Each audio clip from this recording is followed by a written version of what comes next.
குருபிக்ஸ் நேயர்கள் அனைவருக்கும் நெஞ்சார்ந்த வணக்கம். இன்னைக்கு அரசியல் பார்வையில் முக்கியமான விஷயம் பற்றி அலசுறதுக்காக சீனியர் ஜேர்னலிஸ்ட் கல்கி பிரியன் அவர்கள் இணைந்திருக்கிறாரு. வணக்கம் சார். வணக்கம் சார். நல்லா இருக்கீங்களா? நல்லா இருக்கும் சார். சார், நாடாளுமன்ற தேர்தல் ரொம்ப ஸ்பீடாக ஹாட்டாக போயிட்டுருக்கு. இந்த நேரத்தில் தேர்தல் அறிக்கை ரொம்ப இம்பார்ட்டண்ட்டாக இருக்குது. அதில் காங்கிரஸோட தேர்தல் அறிக்கையில் பார்த்தீங்கன்னா ஏகப்பட்ட ஸ்பெஷல் ஆஃபர் மாதிரி கொடுத்துருக்குறாங்க. முக்கியமாக நீட் தேர்வு ரத்து செய்யப்படும்னு சொல்லியிருக்காங்க. புதுச்சேரிக்கு மாநில அந்தஸ்து, முக்கியமாக மகளிருக்கு ஆண்டுதோறும் 1 லட்சம் வழங்கப்படும் சொல்லியிருக்காங்க. இதை எப்படி பார்க்குறீங்க? அதாவது இந்த காங்கிரஸோட இந்த தேர்தல் அறிக்கை எல்லா செக்டாரையும் கவர் பண்ணியிருக்கு. முதியோர்களையும் கவர் பண்ணியிருக்கு, பெண்களையும் கவர் பண்ணியிருக்கு, இளைஞர்களையும் கவர் பண்ணியிருக்கு. முதியோர்கள் எப்படி கவர் பண்ணித்தேன்னா, இந்த சீனியர் சிட்டிசன்ஸ்க்கு ரயில்வே சலுகையை இந்த பாஜக கவர்மெண்ட் ரத்து பண்ணிட்டான் கொரோனா பீரியடில். அதை மீண்டும் கொடுப்பேன்னு சொல்லியிருக்காங்க. அது முதியோர்களுக்கு ஒரு நல்ல விஷயம். அது அதே மாதிரி பெண்களுக்கு வருஷத்துக்கு 1 லட்சம் ரூபாய் கொடுக்குறேன்னு சொல்லியிருக்காங்க. ஏழை பெண்களுக்கு, வறுமை கோட்டு கீழே இருக்க ஏழை பெண்களுக்கு வருஷத்துக்கு 1 லட்சம் ரூபாய் மகாலட்சுமி ஸ்கீமில் கொடுக்குறேன்னு சொல்லியிருக்காங்க. அது டெஃபினட்டாக நல்ல ஸ்கீமு.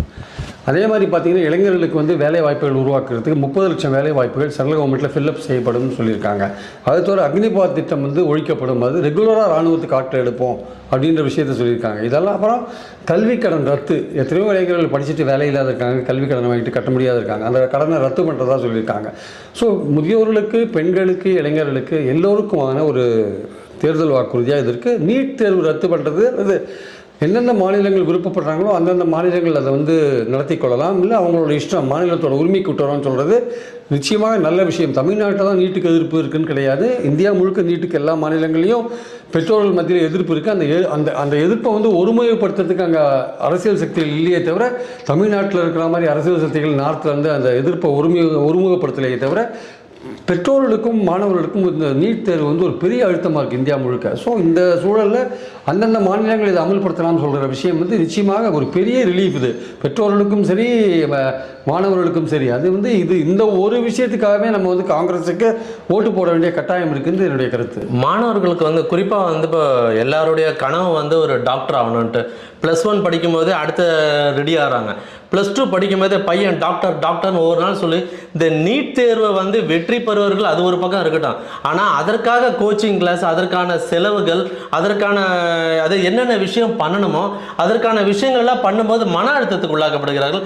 இதனால் பல தற்கொலைகள் மாணவர்கள் மத்தியில் ஒரு மன உளைச்சல் ஏற்படுத்துது. மாணவர்கள் மத்தியில் தங்களோட பிள்ளைகள் டாக்டர் ஆகணுன்ற கனவு பல பெற்றோர்களோட கனவுல சிதைக்குது இல்லை? ஸோ இதில் இது பெரிய இம்பாக்ட் இருக்கும்ல. இது பெரிய ரிலீஃப் சார். இது இந்த நீட் தேர்வு அந்தந்த மாநிலங்கள் விருப்பப்பட்டு நடத்தலாம், நடத்திக்காத போனால் அந்த மாநிலங்கள் முடிவெடுக்கலாம்னு சொல்கிற விஷயம் ரொம்ப நல்ல விஷயம். அதாவது நீங்கள் பார்த்தீங்கன்னா இந்த நீட் தேர்வை கொண்டு வந்ததுனால ஒரு சில கோச்சிங் சென்டரு நடத்துகிறவங்க தான் கோடீஸ்வரர்கள் ஆகிட்டாங்க. பல்லாயிரக்கணக்கான கோடி இந்த பிஸ்னஸில் பொருளுது இந்த நீட் கோச்சிங் சென்டரில். இது பைஜூஸ் போன்றதெல்லாம் இப்போ பல தனியார் நிறுவனங்கள், அது மாதிரி நிறைய நிறுவனங்கள் இருக்குது. உதாரணத்துக்கு பைஜூஸ் சொன்னேன். பைஜூஸ் இப்போ இன்கம் டேக்ஸ் இதில் ரைடில் மாட்டிட்டு இப்போ ஒன்றும் இல்லாத போயிட்டாங்க. அது வேறு விஷயம். பட் உதாரணத்துக்கு சொன்னேன். பாயிண்ட் என்னென்னா இது மாதிரி இப்போ ராஜஸ்தானில் கோட்டான்னு ஒரு இடம். அந்த கோட்டாவில் போனீங்கன்னா தெருக்கு இந்த நீட் கோச்சிங் சென்டர் தான் இருக்குது. அந்த நீட் கோச்சிங் சென்டரில் தங்குறவங்களுக்கு பெரிய ஹாஸ்டல்ஸ்லாம் கட்டி விட்ருக்காங்க. ஆனால் அந்த ஹாஸ்டல்ஸில் தொடர்ந்து பார்த்திங்கன்னா தற்கொலைகள் நடந்துகிட்டே இருக்குது. மன அழுத்தம் காரணமாக பெற்றோர்கள் அங்கே பையன்களை சேர்த்துட்டாங்க கூட பையன்களால் பாஸ் பண்ண முடியுமான்னு ஒரு டவுட்டாக இருக்கிறதுனால மன அழுத்தம் தற்கொலை பண்ணிக்கிறாங்க. ஸோ இந்த நீட் என்ன சார், ஒரு மேல் படிப்புக்கு தகுதியான என்ன சார்? இது வேலை கிடையாது, இது படிப்பு தான். மருத்துவம்ன்றது ஒரு படிப்பு, அதுக்கு தகுதியான படிப்பு மேல்நிலை கல்வி தான். +2ல் நீ நல்ல மார்க் வாங்கியிருக்கியா, அந்த கைடு வச்சு கொடுத்துட்டு அவனுக்கு அவ்வளோதான். அதை விட்டுட்டு எதுக்கு தனியாக நீட் எக்ஸாம்னு ஒன்று வைக்கிறீங்க? இது கிராமப்புற மாணவர்களுக்கெல்லாம் ரொம்ப இடைஞ்சலான ஒரு விஷயம். ஆக்சுவலாக அவங்களாம் அனிதா போன்றவர்கள் 16 பேருக்கு மேலே தற்கொலை பண்ணியிருக்காங்க தமிழ்நாட்டில். ஸோ இந்த மாதிரி விஷயத்துக்கு ஒரு முற்றுப்புள்ளி வைக்கிறதுக்காகவும் தமிழ்நாட்டிலேருந்து கிட்டத்தட்ட 50 லட்சம் கையெழுத்து வாங்கி ஏற்கனவே கொடுத்துருக்கோம். நீட் மசோதா நீட் மசோதா அனுப்பிச்சிருக்கோம். எல்லாத்தையும் வாங்கி வச்சுட்டு மோடி கவர்மெண்ட்டில் தூங்கின்னு கிடக்கிறாங்க உட்காந்து. ஸோ அதனால் காங்கிரஸ் கவர்மெண்ட்டு முதல்ல நீட்டை காங்கிரஸ் கவர்மெண்ட் கொண்டாந்த போது சொன்ன ஒரு விஷயம் என்னென்னா, மாநிலங்கள் அவங்க விருப்பப்பட்டு எந்தெந்த மாநிலங்கள் நடத்தணும்னு நினைக்கிறாங்களோ அவங்க அதை கொண்டு வந்தது முதல்ல காங்கிரஸ் தானே. அது அவங்க அப்போ சொன்ன விஷயம் என்னென்னா, மெடிக்கல் கவுன்சில் இதை நாங்கள் எல்லா ஸ்டேட்ஸுக்கும் இதில் டபுள் ஸ்டாண்டர்ட் இருக்கிற மாதிரி மக்களும் எதிர்கட்சிகளும் சொல்கிறாங்களா? அந்த ஒரு கருத்து வருது இல்லை? இல்லைங்க, முதல்ல காங்கிரஸ் கவர்மெண்ட் கொண்டாந்த போதே எந்தெந்த மாநிலங்கள் விருப்பப்படுதோ அவங்க நடத்திக்கலாம், எல்லா மாநிலத்துக்கும் நாங்கள் கம்பல் பண்ணலாம் தான் சொல்லி தான் கொண்டாந்தாங்க. ஆனால் அந்த மோடி கவர்மெண்ட் அதை எல்லா ஸ்டேட்டுக்கும் கம்பல் பண்ணி கோர்ட்லேயும் இதுக்கு ஆதரவாக வாதாடி கடைசி இது பர்மனெண்ட்டாக கொண்டாந்துட்டானுங்க. அதனால் காங்கிரஸ் டபுள் கேம்லாம் ஆடலை. அவங்க மாநிலங்களோட இதுக்கு விட்டுட்டாங்க. ரெண்டாவது இந்த நீட் தேர்வு அப்புறம் புதிய கல்விக் கொள்கை மறுபரிசீலனையும் போட்டிருக்காங்க. என்ன கேட்டால் வந்து முக்கியமான பிரச்சனை என்னென்னா கல்வி என்பதை வந்து மாநில பட்டியலுக்கு மாற்றணும். அது வந்து எமர்ஜென்சி காலத்தில் வந்து சென்ட்ரல் கவர்மெண்ட் பட்டியலுக்கு எடுத்துன்னு போயிட்டாங்க, கன்கரண்ட் லிஸ்ட்டில் எடுத்துன்னு போயிட்டாங்க. அதனால் அவங்க இஷ்டத்துக்கு சட்டத்தை போட்டு என்ன வேணால் பண்ணிட்டு இருக்காங்க. அதனால் கல்வியை வந்து மாநில பட்டியலுக்கு கொண்டாந்துட்டா தான் அட்லீஸ்ட் குறைஞ்சபட்சம் நம்ம ஸ்டேட் கவர்மெண்ட்டோட யூனிவர்சிட்டியில் ஒரு விசிஐ நியமிக்கிறது கூட அந்த கவர்னரோட தயவு தேவையாக இருக்குது. அதனால் பல பிரச்சனைகள் வருது. ஸ்டேட் கவர்மெண்ட்டுக்கு அதிகாரமே இல்லாத கல்வி வந்து மாநில பட்டியலில் வரணும். மாநில பட்டியலில் வந்தால் தான் வந்து நமக்கேற்ற நம்ம கலாச்சாரத்துக்கு ஏற்ப, நம்ம மண்ணுக்கு ஏற்ப, நம்மளுடைய மக்களுக்கு ஏற்ப, நம்மளுடைய வரலாறுக்கு ஏற்ப சிலபஸ் நம்ம தயார் பண்ண முடியும். ரெண்டாவது வந்து இந்த ஹிந்தி போன்ற விஷயங்களை திணிக்கிற விஷயங்களே இங்கே நடக்காது. இந்த சென்ட்ரல் கவர்மெண்ட்டோட கன்கரண்ட் லிஸ்ட்டில் இருந்ததுன்னா அவங்க இந்தியை திணிக்கிற வேலைகள்லாம் தொடர்ந்து செய்வாங்க. அதனால் அதை வந்து கல்வியை வந்து மாநில பட்டியலில் உடனே மாற்றணும். சும்மா நீட் தேர்வு நல்ல விஷயம்தான். ஆனால் அதே சமயம் புதிய கல்விக் கொள்கையை மறுபரிசீலனை பண்ணுறதெல்லாம் வேண்டாம். புதிய கல்விக் கொள்கையை நீங்கள் உருவாக்காதீங்க. அந்தந்த மாநிலம் அந்தந்த கல்விக் கொள்கையை உருவாக்கிக்கிட்டோம். நீங்கள் ஒன்றும் தலையிடவே வேண்டாம். கல்வியை வந்து மாநில பட்டியலுக்கு மாற்றுங்க, அவ்வளோதான். அதுதான் முக்கியமான, அதுதான் தீர்வாக இருக்கும் அதுக்கெல்லாம். ஓகே, இப்போ காங்கிரஸுக்கு வர்றதுக்கு முன்னாடி பாஜகவும் வந்து இந்த தேர்தல் அறிக்கையை விமர்சனம் பண்ணியிருக்காங்க. அன்புமணி ராமதாஸ் அவர்களும் வந்து இந்த தேர்தல் அறிக்கையில் வந்து ஒரு தெளிவான விஷயங்கள் இல்லைன்னு சொல்லியிருக்காரு. அதை எப்படி பார்க்குறீங்க? அன்புமணி ராமதாஸ் பாஜகவோட கூட்டு வச்சிருக்காரு, ரொம்ப தெளிவாக தான் கூட்டு வச்சிருக்காரா? பாஜகவுடைய பாமகவுடைய முக்கியமான கோரிக்கை என்ன சார்? ஜாதிவாரி கணக்கெடுப்பு. நீங்கள் பாஜகவோட கோரிக்கை ஜாதிவாரி கணக்கெடுப்பே வேண்டாம். நீங்கள் அதோடு எப்படி கூட்டணி வச்சுருக்கீங்க? ஜாதிவாரி கணக்கெடுப்பு ஏன் பண்ணுறோம்? சோஷியல் ஜஸ்டிஸ்க்காக பண்ணுறோம். யார் யார் எவ்வளோ இருக்கான்னு தெரியணும். அதுவே பாஜக எடுக்க மாட்டேன்னு சொல்கிறான். அதோடு சேர்ந்து நீங்கள் கூட்டணி போட்டிருக்கீங்களே, உங்ககிட்ட தெளிவு இருக்கா? முதல்ல சோஷியல் ஜஸ்டிஸ்க்காக போராடுற கட்சி தானே பாமக. அதான் உங்ககிட்டே தெளிவு இல்லையே. சோஷியல் ஜஸ்டிஸ் எதிர்க்கிற கட்சியோடு சேர்ந்துருக்கீங்களே. அவங்க இடஒதுக்கீடு வேண்டாம்னு சொன்ன கட்சியாச்சு பாஜக. 2016 தேர்தலில் மோகன் பகவத் என்ன சொன்னார்? இந்த வைத்தியானத்தர் RSS தலைவர் என்ன சொன்னார்? இடஒதுக்கீட்டை மறுபரிசீலனை பண்ணுன்னு சொன்னார்ல. ரெண்டாவது வந்து நீங்கள் உயர் ஜாதிகள் அல்லது ரிசர்வேஷன் இல்லாத ஜாதிகளுக்கு உயர் ஜாதிகள் தான், அதில் உள்ள ஏழைகளுக்கு 10% கொடுத்தீங்களா? அது சரியாது. ரிசர்வேஷன் யாருக்கு சார் கொடுக்கணும்? சமூக கல்வியில் பின்தங்கியவர்களுக்கு கொடுக்கணுமே தவிர பொருளாதாரத்தில் பின்தங்கியவர்களுக்கு கொடுக்கணுமா? அந்த விஷயத்தில் இவங்க ஒன்று பண்ணி கொண்டாந்துருக்காங்க. அதாவது பொருளாதாரத்தில் பிற்பட்ட எல்லோருக்கும் நாங்கள் கொடுப்போம் 10% இடஒதுக்கீடு அப்படின்றாங்க. அதாவது ஏற்கனவே அந்த எந்தவித ரிசர்வேஷன்லையும் அடங்காமல் உயர் ஜாதி இருந்தாங்க பார்த்தீங்களா, அதில் ஏழைகளுக்கு 10% கொடுத்தாங்க. இவன் என்ன பண்ணா எல்லாத்தையும் ஒன்று சேர்த்து எல்லாரும் கொடுப்பேன்றாங்க. இப்போது அப்படி பார்த்தா நீங்கள் OBC SC STலாம் ஏற்கனவே ரிசர்வேஷன் சலுகையில் இருக்காங்க. நீங்கள் எல்லாரையும் இந்த 10%க்குள்ளே கொண்டாந்தீங்கன்னா அதில் ஏற்கனவே சலுகை அனுபவிச்சவனுக்கு இன்னொரு கூடுதல் சலுகை கொடுத்தா மாதிரியாக வந்துடும். ஆக்சுவலாக அது எந்த அளவுக்கு நீதிமன்றம் அதை எடுக்கும் தெரியாது. பட் இது கொஞ்சம் குழப்பமான ஒரு அறிவிப்பாக இருக்குது காங்கிரஸோடது. இந்த 10% ஏழைகள் எல்லா ஜாதியிலும் இருக்கிற ஏழைகளுக்கு கொடுப்பேன்னு சொல்கிற விஷயம் கொஞ்சம் குழப்பமான ஒரு விஷயமா இருக்குது. அது கோர்ட்டில் எழுதுவான்னு சந்தேகம். ஏன்னா எல்லா ஜாதிகள்லேயும் பல ஜாதிகளுக்கு வந்து ஒதுக்கீடுகள் இருக்குது. 27% பிற்பட்டவர்களுக்கு சென்ட்ரல் கவர்மெண்ட்டில், 15% SCக்கு இருக்குது, 7% வந்து STக்கு இருக்குது. அதே மாதிரி பார்த்தீங்கன்னா இங்கே வந்து பார்த்தீங்கன்னா 30% BCக்கு இருக்குது, 20% MBCக்கு இருக்குது, 18% SCக்கு இருக்குது, 1% STக்கு இருக்குது. ஸோ இப்படிலாம் இருக்கும்பொழுது நீங்கள் எல்லா ஜாதியில் இருக்கவங்கள மற்ற ஜாதியெல்லாம் வந்து ரிசர்வேஷனில் கவர் ஆகிருப்பான். அவனையும் கொண்டு நீங்கள் அதில் ஏழைகளை 10% இதில் கொண்டு சேர்த்திங்கன்னா அவனுக்கு கூடுதல் பெனிஃபிட் கிடைக்கும். ஏற்கனவே நார்மல் ரிசர்வேஷன் ப்ளஸ் இந்த ஏழைகள்ன்ற ஒரு ரிசர்வேஷன், இந்த ரெண்டுமே வந்து ஒரே ஆளுக்கு ரெண்டுமே கிடைக்கிற வாய்ப்பு இருக்குல்ல. அது நீதிமன்றம் எப்படி பார்க்கும்னு தெரியல ஆக்சுவலாக. ஸோ அதில் வந்து காங்கிரஸ் கவர்மெண்ட் வந்து கிளாரிட்டி இல்லை அந்த ஒரு தேர்தல் உறுதிமொழியில். பட் இன்னும் வேறு பல விஷயங்கள்லாம் ரொம்ப நல்ல விஷயங்கள்லாம் சொல்லியிருக்காங்க. இந்த ஒன் நேஷன் ஒன் எலெக்ஷன் கிடையாது போன்ற விஷயங்கள் ஆகட்டும்.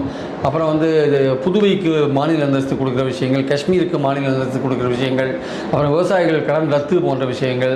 ஸோ இதெல்லாம் வந்து நிச்சயமாக வந்து ஒரு பெரிய வரவேற்பை பெறக்கூடிய ஒரு விஷயமாக நான் பார்க்குறேன். ஓகே, நீங்கள் பீங் சீனியர் ஜேர்னலிஸ்ட்டுன்னு சொல்கிறத விட நீங்கள் பல தேர்தலை பார்த்துருக்கீங்க. மேபி நீங்கள் மோர் தென் 50 இயர்ஸ் ஜேர்னலிஸ்ட் வந்திருக்கீங்க. நீங்கள் பார்த்த காங்கிரஸோட தேர்தல் அறிக்கைகளை எந்த விஷயம் மிஸ் ஆகிடுச்சுன்னு பார்க்குறீங்க? அதாவது வந்து இப்போது கடந்த சில வருடங்களாக வந்து இந்த ஆட்சியில் வந்து பாஜக ஆட்சியில் இந்த சில சட்டங்கள் ஊஃபா PMLA போன்ற ஆக்டெல்லாம் போட்டு ரொம்ப கொடுமையான ஒரு ப்ரொவிஷன்ஸ்லாம் கொண்டாந்து யாரையுமே வந்து நார்மலாக லீகல் ப்ராசஸில் ஜாமீன் வாங்க முடியாத நிலைக்கு ட்ரையலையும் ஆரம்பிக்க முடியாமல் வருஷக்கணக்கில் வந்து உள்ள ஜெயிலில் போட்டு வச்சுருக்காங்க பார்த்தீங்களா. அந்த மாதிரியான கொடுமையான சட்டங்கள்லாம் ரத்து பண்ண வேண்டிய அவசியம் இங்கே இருக்குது ஆக்சுவலாக. அதனால் அது ஒன்று ஒரு முக்கியமான விஷயம். அந்த மறுபரிசீலனை பண்ணுறேன்னு சொல்கிறாங்க. ரத்தே பண்ணணும். ரத்தே பண்ணிவிட்டு நார்மலாக ஒரு லீகல் ப்ராசஸில் என்ன ஒருத்தருக்கு கிடைக்கணுமோ அந்த மாதிரி ஃபெசிலிட்டி கிடைக்கணும். ரொம்ப கொடூரமான பிஎம்எல்ஏ ஆக்ட் மாதிரி ஜாமீனே கிடைக்காத மாதிரி லெவல்லாம் இருக்க வேண்டிய அவசியம் இல்லை. ஊஃபாவில் இப்போ தான் 2 கல்வியாளர்களை விடுதலை பண்ணியிருக்காங்க. அவங்க 4-5 வருஷமாக ஜெயிலில் இருந்தாங்க. அவங்க பண்ண தப்பு என்ன? அவங்களுடைய கம்ப்யூட்டரில் தேச விரோத விஷயங்கள் ஏதோ இருந்ததுன்னு சொல்கிறாங்க. அது அவங்களுக்கே தெரியாது. எப்படி அவங்க கம்ப்யூட்டரில் அந்த எந்த மென்பொருளை பயன்படுத்தி அதை ஏற்றினாங்கன்னு தெரியாது. அதை வச்சு அவங்கள பிடிச்சி 4 வருஷம் உள்ளே இருக்காங்க. ஸோ இது மாதிரி விஷயங்கள்லாம் அதுக்கு இந்த மாதிரி சட்டங்கள்லாம், கொடுமையான சட்டங்கள்லாம் ஜாமீன் கொடுக்குற அளவுக்கு ரிலாக்ஸ் பண்ணணும். நீங்கள் ஒரு 6 மாதத்துக்குள்ளே நீங்கள் சார்ஜ் ஷீட் ஃபைல் பண்ணலைன்னா நீங்கள் ஜாமீனில் விடணும். ட்ரையல் ஆரம்பிக்கலைன்னா ஜாமீனில் விடணும். அந்த மாதிரி விஷயங்கள்லாம் கொண்டு வரணும். இன்டெஃபரண்ட்டாக ஒருத்தரை ஜெயிலில் தொடர்ந்து போட வேண்டிய அவசியம் கிடையாது என்பது என்னுடைய கருத்து. அதனால் இந்த விஷயத்தை முக்கியமாக கவனிக்க வேண்டியிருக்கு. இந்த அடிப்படை உரிமைகளில் கை வைக்கிற விஷயமா இது இருக்கிறத பார்க்குறோம். அதே மாதிரி இந்த இன்வெஸ்டிகேட்டிங் ஏஜென்சிஸ் இருக்கு இல்லையா, அவர்கள் நடந்து கொள்கிற விஷயம், அவங்க அரசியல் ரீதியாக அவங்க ஆளுங்கட்சி பயன்படுத்துகிற விஷயத்தை அதை தடுக்கிறதுக்கான ஏதோ ஒரு விஷயங்களை பண்ணணும். ஆக்சுவலாக ஆளுங்கட்சியோட கைப்பாவையாக இந்த இன்டெலிஜென்ஸ் ஏஜென்சிஸ்லாம் இருக்கக்கூடாது. காலங்காலமாக அது அப்படி தானே இருந்துகிட்டு இருக்கு. அது இருக்கக்கூடாது. அதற்காக ஏதோ ஒரு மெக்கானிசம், அதை தடுக்கிறதுக்கான ஏதோ ஒரு மெக்கானிசம் கண்டிப்பாக நமக்குள்ள தேவை என்பது என்னுடைய கருத்து. ஸோ அதனால் ஒரு பாமர மக்களுடைய பார்வையில் பார்க்கும்பொழுது, இப்போ மகாத்மா காந்தி ஊரக வேலைவாய்ப்பு திட்டத்தில் வேஜஸ்லாம் ஏற்றுறேன்னு சொல்கிறாங்க. அது கிராமப்புற ஆட்களுக்கெல்லாம் ரொம்ப நல்ல விஷயமா இருக்கும். அதனால் இந்த பொதுவாகவே இந்த காங்கிரஸோடைய இந்த தேர்தல் வாக்குறுதி எல்லோரையும் கணக்கில் எடுத்துக்கொண்டு போட்ட ஒரு அக்னிபாத் திட்டத்தில் 4 வருஷம் இளைஞர்களுக்கு வேலைவாய்ப்பு கான்ட்ராக்டில் கொடுத்துட்டு அவங்களை வீட்டுக்கு அனுப்புகிற திட்டம் மோசமான திட்டம். ஏன்னா ஒரு தேச பாதுகாப்புக்கு நீங்கள் ஒருத்தர் ரெக்ரூட் பண்ணுறீங்கன்னா ஒரு அர்ப்பணிப்பு உணர்வோடு தான் அந்த இதில் சேர்றான் டிஃபென்ஸில். அவனுக்கு கான்ட்ராக்டில் போட்டிங்கன்னா 4 வருஷம் என்ன பண்ணுவான்? அவன் உயிரை பணைய வச்சு அங்கே வரான். அவனுக்கு என்ன பெனிஃபிட்ஸு? கான்ட்ராக்டில் வச்சுட்டு அவனை அனுப்பிச்சிட்டிங்கன்னா அவனோட குடும்பம் என்ன ஆகும், ஏதாவது ஆச்சுன்னா அவனுக்கு என்ன ரிலீஃப், இதெல்லாம் பல விஷயங்கள் இருக்குது. அதனால் ரெகுலர் ரெக்ரூட்மெண்ட் மட்டுமே தான் இராணுவத்துக்கு ஆள் எடுக்க முடியுமே தவிர இந்த மாதிரிலாம் ஆள் எடுக்கிறதுக்கான அவசியமே கிடையாது. அது தவறான ஒரு அணுகுமுறை. 30 லட்சம் வேலை வாய்ப்புகளை ஃபில்லப் பண்ண போகிறதா சொல்கிறாங்க. பெண்களுக்கு 50% கோட்டா கவர்மெண்ட் ஜாப்ஸில் கொடுக்கறது ரொம்ப ரொம்ப நல்ல விஷயமா நான் பார்க்குறேன்.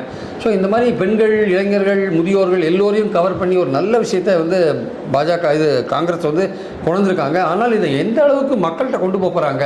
உதாரணமாக பார்த்தீங்கன்னா கல்வி கடன் ரத்துலாம் இளைஞர்களுக்கு பெரிய அளவுக்கு பெனிஃபிட் கொடுக்குற விஷயம்.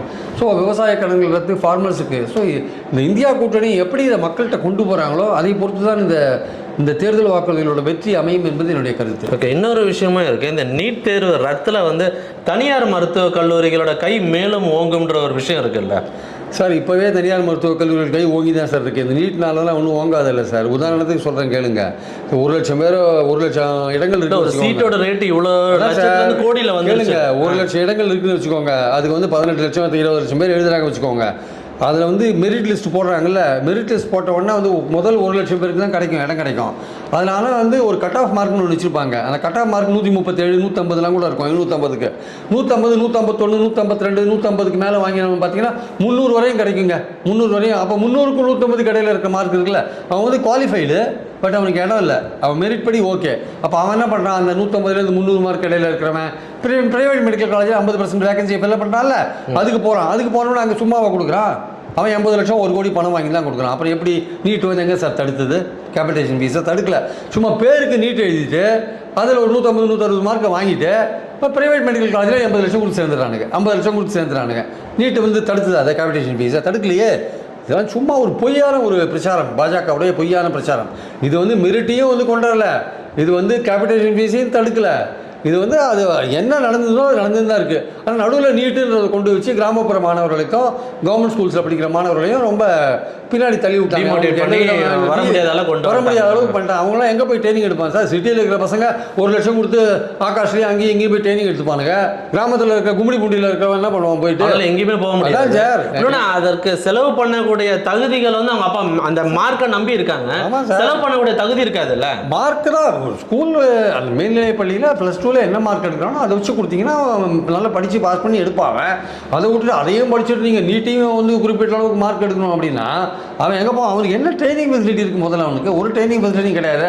எங்கேயாவது வேதாரண்யம் பக்கத்தில் தோப்புத்துறைன்னு ஊரில் இருக்கான் வச்சுக்கோங்க. அவன் நியரஸ்ட் தாலுக் சென்டருக்கு போகிறதுக்கு, திருத்துறைப்பூண்டி போகிறதுக்கு அவங்க 2 மணி நேரம் போகிறதுக்கு, அவனுக்கு போயிட்டு வரதுக்கு பஸ்ஸில் அவன் கொடுப்பான், துட்டி அவன் கொடுப்பான், ட்ரைனிங் சென்டருக்கு அவன் கொடுப்பான். ட்ரைனிங் கிளாஸ் இல்லைங்க, டிஸ்ட்ரிக்ட் ஹெட் குவார்ட்டர்ஸ் தாங்க பண்ணுறோம், அங்கே போயிட்டு வருவான் திருவாரூருக்கு. உதாரணத்துக்கு சொல்கிறேன். இது மாதிரி ஒவ்வொரு தமிழ்நாட்டில் ஒரு மலைவாசஸ்த கூட்டி மாதிரி இடத்துல எங்கேயோ மூலையில், கோத்தகிரியில் எங்கேயோ மூலையில் இருப்பாங்க. அவன் எப்படி சார் ஊட்டி டெய்லி படிச்சுட்டு போவான்? அவன் ஸ்கூல்லையும் போயிட்டு எப்படி ட்ரைனிங் வந்து எடுத்துகிட்டு போவான்? இதெல்லாம் நடக்கிற காரியமே நடக்கிற இல்லை. காரியமே கிடையாது. அவன் ஸ்கூலில் மேல்நிலைப் பள்ளியில் +2ல் அவன் வாங்கின மார்க்கை வச்சு நீங்கள் கொடுங்க. அவன் என்ன குரூப் எடுத்திருக்கான்? Natural science, biology, physics, chemistry எடுத்திருக்கானா? அந்த குரூப்பில் நல்ல மார்க் வாங்கியிருக்கானா? அதை வச்சு கொடுங்க, அவ்வளோதான். உங்களுடைய ஆழமான கருத்துக்களை பதிவு செய்தமைக்கு ரொம்ப நன்றி. காங்கிரஸோட தேர்தல் அறிக்கை என்ன மாதிரியான அவர்களுக்கு சாதகமான விளைவுகளை கொண்டு வரும் என்பது வரும் காலங்களில் தெரிந்துவிடும். மீண்டும் ஒரு காணொலியில் உங்களை சந்திக்கிறேன். நன்றி, வணக்கம். வணக்கம் சார்.